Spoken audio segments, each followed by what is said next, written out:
In this video, I will show you how to open your Excel worksheet into Google Sheets. So, firstly select by clicking this corner. Now press Ctrl C.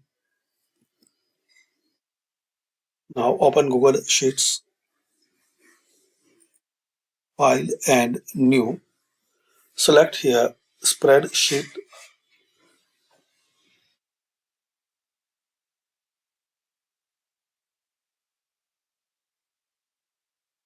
Now here press Ctrl V.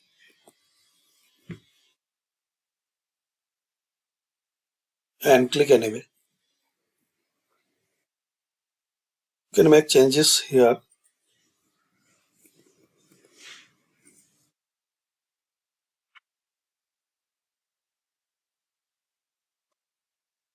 Then click on File and print it. Also, you can download in these options.